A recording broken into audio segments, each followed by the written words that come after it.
ಆತ್ಮೀಯ H60 news ಅರ್ಥಾತ್ ಸೀತಾರಾಮ್ ನ್ಯೂಸದ ವೀಕ್ಷಕರೇ, ನಾನು ನಿಮ್ಮವ ಎಂ ಆಯದ ಮಲ್ಲಪ್ಪ ಜೊತೆಯವರು. ತಾವು ಈಗ ಸುದ್ದಿಗಳ ಲೋಕಕ್ಕೆ ಎಂಟ್ರಿ ಹೊಡಿತಾ ಇದ್ದೀರಿ. ಈ ಸುದ್ದಿಗಳನ್ನು ಪ್ರತಿಯೊಂದು ನೋಡೋ ಜೊತೆಗೆ ನಿಮ್ಮ ಅಭಿಪ್ರಾಯಗಳನ್ನು ಹಚ್ತಾ ಇರಿ. ಯಾಕಂದರೆ ಈ ಸುದ್ದಿಗಳು ನಿಮಗಾಗಿ, ನಿಮ್ಮ ಬದುಕಿಗಾಗಿ, ನಿಮ್ಮ ವೈಚಾರಿಕೆಗಾಗಿ, ನಿಮ್ಮ ತಿಳುವಳಿಕೆಗಾಗಿಯೂ ನಿಮಗೂ ಗೊತ್ತು. ಜೊತೆಗೆ ನಮಗೂ ನಿಮ್ಮೊಂದಿಗೆ ಇದೊಂದು ಮಾತಾಡುವಂಥ ಜೊತೆಗೆ ಸುದ್ದಿಗಳನ್ನು ಬಿಡುವಂಥ ಕೆಲಸ. ಈ ಕೆಲಸದಲ್ಲಿ ನಾವು ನಿಮ್ಮೊಂದಿಗಿದ್ದೀವಿ ಅಂತ ಹೇಳ್ತಾ ನೋಡ್ತಾ ಇರಿ ಸುದ್ದಿಗಳನ್ನು.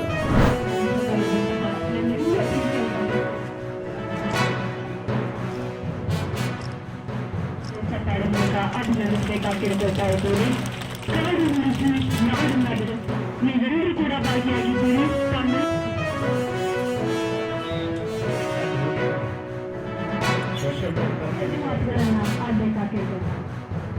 ಅವರು ಮೆರಿಟ್ ಆಧಾರದ ಮೇಲೆ ರೋಸ್ಟರ್ ಕಪ್ ಮೆರಿಟ್ ಮೇಲೆ ಪ್ರಾರಂಭ ಮಾಡಿಸಿದ್ರು. ಅವಾಗ ಶಿಕ್ಷಕರಿಗೆ ಯಾವುದೇ ಶಿಕ್ಷಕರು ನೇಮಕಾತಿಗೆ ಕಮಿಟಿ ತೆಗೆದುಬಿಟ್ಟು ಯಾರಿಗೊಬ್ಬರಿಗೂ ಅಧಿಕಾರ ಇರಲಿಲ್ಲ. ಮೆರಿಟ್ ಮೇಲೆ ಆಗ್ತದೆ. ಅವತ್ತಿನಿಂದ 30 ವರ್ಷದಿಂದ ನಾನು ನೋಡ್ತೀನಿ. ಅದಕ್ಕೆ ಗಟ್ಟಿ ಮನಸ್ಸು ಮಾಡಿದವರು ನಮ್ಮ ಗೋವಿಂದಗೌಡರು ನಮ್ಮೆಲ್ಲ ಆಡಳಿತ ಪಕ್ಷದಲ್ಲೇ ಗೋವಿಂದಗೌಡರಿಂದ ಬೇರ್ಕೊಂಡಿದ್ದಾರೆ. ಮಾಡಿದ ಮೇಲೆ ಮೆರಿಟ್ನಲ್ಲಿರ್ತಕ್ಕಂಥ ಶಿಕ್ಷಕರನ್ನ ನಮ್ಮ ಸರ್ಕಾರಿ ಶಾಲೆಗಳಿಗೆ ತಗೊಳ್ತೀವಿ. ನಾವು ತಗೊಂಡ ಉಳಿದದ್ದು ಬಿಟ್ಟದ್ದು ರಿಜೆಕ್ಟ್ ಮಾಡಿದ್ದು ಖಾಸಗಿ ಶಾಲೆಗಳು ತಗೊಂಡು. ನೀವು ಖಾಸಗಿ ಶಾಲೆಗೆ ಯಾವ ಕಾರಣಕ್ಕಾಗಿ ನಿಮ್ಮ ಮಕ್ಕಳು ಕಳಿಸ್ತಾರೆ ಅಂತ ನಮ್ಗೆ ಗೊತ್ತಿಲ್ಲ. ನೆಲ ಎಲ್ಲ ಗುಂಡಿ ಬಿದ್ದಿದೆ. ಅದು ಯಾವಾಗಪ್ಪ ಈ ಶಾಲೆಯನ್ನು ಬಿಟ್ಟು ನಾವು ಪ್ರೈವೇಟ್ ಶಾಲೆ ಹೋಗ್ತೀವಿ ಅಂತ ತಂದೆ ತಾಯಿ ಅನಿಸ್ತಾ ಇದ್ರೆ ನಾವು ಕಳಿಸಿದ್ರೆ ಮಾತ್ರ ಖಾಸಗಿ ಶಾಲೆಗೆ ಕಳಿಸ್ಬೇಕು. ಯಾಕಂದ್ರೆ ಖಾಸಗಿ ಶಾಲೆ ಬೆಂಚಿನ ಮೇಲೆ ಕೂರಿಸ್ತಾರೆ, ಒಳ್ಳೆ ಯೂನಿಫಾರ್ಮ್ ಹಾಕೊಂಡಿರ್ತಾರೆ, ಶೂಸ್ ಹಾಕೊಂತಾರೆ, ಟೈ ಹಾಕೊಂತಾರೆ, ಇಂಗ್ಲೀಷಲ್ಲಿ ಮಾತಾಡ್ತಾರೆ. ಮಕ್ಕಳಿಗೆ ತಂದೆ ತಾಯಿಗೆ ಮನೆಗೆ ಇಂಗ್ಲೀಷ್ ನಾವು ಮಾತಾಡಿಲ್ಲ ಅಂದ್ರೂ ನಮ್ಮ ಮಕ್ಕಳು ಇಂಗ್ಲೀಷ್ ಮಾತಾಡ್ತಾರಲ್ಲ ಅನ್ನೋಂಥ ಖುಷಿ ಇರುತ್ತೆ. ಆದರೆ ಯಾವಾಗ ನಮ್ಮೂರಿನ ಶಾಲೆ ನಾವು ಅಭಿವೃದ್ಧಿಯನ್ನು ಮಾಡ್ತೇವೆ ಆವಾಗ ಮಾತ್ರ ನಮ್ಮ ಗ್ರಾಮದಲ್ಲಿರುವಂಥ ಅನೇಕ ಜನ ಮಕ್ಕಳು ಮುಂದಿನ ಕಾಲಮಾನದಲ್ಲಿ ಅವರು ಉನ್ನತ ಸ್ಥಾನಕ್ಕೆ ಹೋಗೋದಕ್ಕೆ ಅವಕಾಶ ಆಗುತ್ತೆ. ನಾಲ್ಕನೇ ನಂತರ ಏನು ಮೊಳಕೆ ಕಟ್ಟಿದ ಕಾಳುಗಳು ಅಥವಾ ಕಡಲೆ ಬೀಜವನ್ನು ನೆನೆಸಿ ಅದನ್ನು ಒಗ್ಗರಣೆ ಮಾಡಿ ಕೊಡ್ತಕ್ಕಂಥದ್ದು. ಯಾಕಂದರೆ ಎಷ್ಟೋ ಮಕ್ಕಳು ಪೋಷಕಾಂಶದ ಕೊರತೆಯಿಂದ ಇವತ್ತು ಕೃಷಿಗಾಗಿ ಬೆಳೆಯಲ್ಲಿ ಶಿಕ್ಷಣದ ಕಡೆ ಗಮನವನ್ನು ಕೇಂದ್ರೀಕರಿಸಲಿಕ್ಕೆ ಆಗದೇ ಇರುವಂಥ ಪರಿಸ್ಥಿತಿಯಲ್ಲಿ ಎಷ್ಟೋ ಮಕ್ಕಳಿದ್ದಾರೆ. ಆ ಕೊರತೆ ಇರಬಾರ್ದು ಅಂತ ಹೇಳಿ ಯಾವ ಮಣ್ಣಿನಲ್ಲಿ ಒಳ್ಳೆಯ ದೇಹ ಇರುತ್ತೆ, ಒಳ್ಳೆಯ ಮನಸ್ಸು ಕೂಡ ಇರುತ್ತೆ. ವೈದ್ಯ ತಗೊಂಡು ಬಾಡಿಯನ್ನಾಗುತ್ತೆ. ದೇಹ ಚೆನ್ನಾಗಿದ್ರೆ ಮನಸ್ಸು ಕೂಡ ಸ್ವಾಸ್ಥ್ಯವಾಗಿರುತ್ತೆ. ಎಲ್ಲಿ ಮನಸ್ಸು ಸ್ವಾಸ್ಥ್ಯವಾಗಿರುತ್ತೋ ಅಲ್ಲಿ ಶಿಕ್ಷಣದ ಕಡೆ ಗಮನವನ್ನು ಕೇಂದ್ರೀಕರಿಸಿ ಮಕ್ಕಳು ಸರಿಯಾದಂತಹ ಶಿಕ್ಷಣವನ್ನು ಕಲಿಯಲಿಕ್ಕೆ ಸಾಧ್ಯ ಆಗುತ್ತೆ ಅನ್ನೋ ನಿಟ್ಟಿನಲ್ಲಿ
ಸ್ಥಿತಿಸ್ಥಾಪಕತ್ವ ಹೆಚ್ಚಿಸ್ತಕ್ಕಂಥದ್ದು ಮತ್ತು ನೀರಿನ ಗುಣಮಟ್ಟವನ್ನು ಸುಧಾರಿಸ್ತಕ್ಕಂಥ ಒಂದು ಉದ್ದೇಶವನ್ನು ಇಟ್ಕೊಂಡು ಇದು ಮಾಡ್ತಕ್ಕಂಥದ್ದು ಒಂದು ಕೆಲಸ.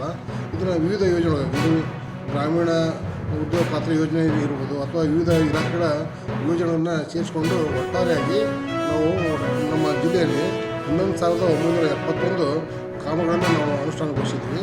ಇದರಲ್ಲಿ 9,699 ವೈದಿಕ ಸಮುದಾಯ ಬದು ನಿರ್ಮಾಣ ಕಾರ್ಯಗಳನ್ನು ಮಾಡಿದ್ವಿ. ಒಟ್ಟಾರೆ 8,000 ಹೆಕ್ಟೇರ್ ಪ್ರದೇಶದಲ್ಲಿ ನಾವು ಬದು ನಿರ್ಮಾಣ ಮಾಡ್ತಕ್ಕಂಥ ಕೆಲಸವನ್ನು ಮಾಡಿದ್ದೀವಿ.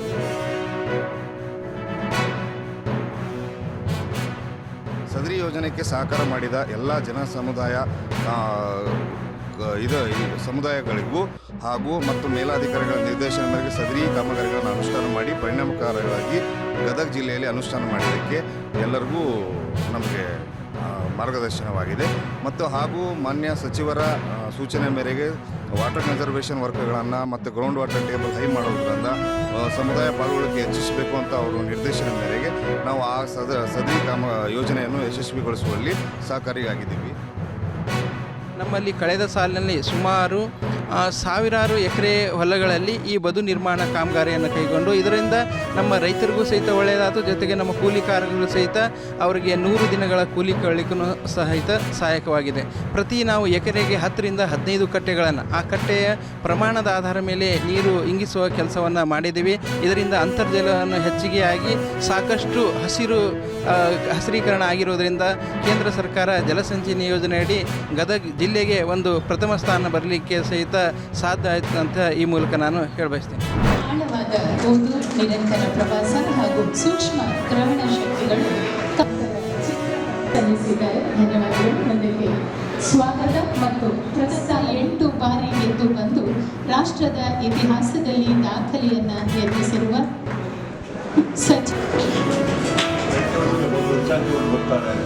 ನೇರವಾಗಿ ಬಂದರು.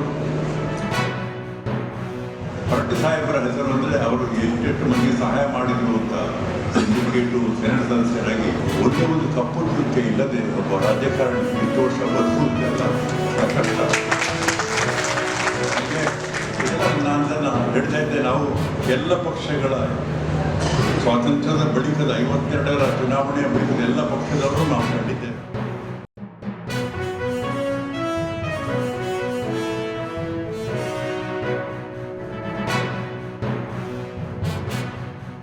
ಏನು ಮಾಡಬೇಕು ಕಡೆಗದಲ್ಲಿ ನಮ್ಮ ಇವರು ಯಾರು ಹೋಮ್ ಮಿನಿಸ್ಟರ್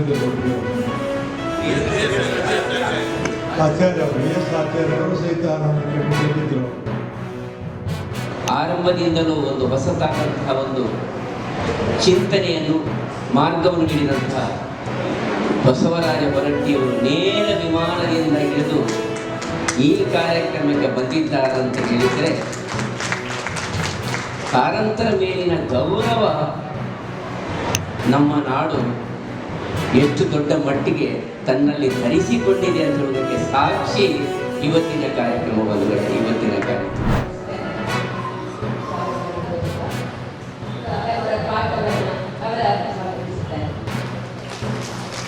ಒಳಗೂ ಮಾಡುತ್ತಾ ಈ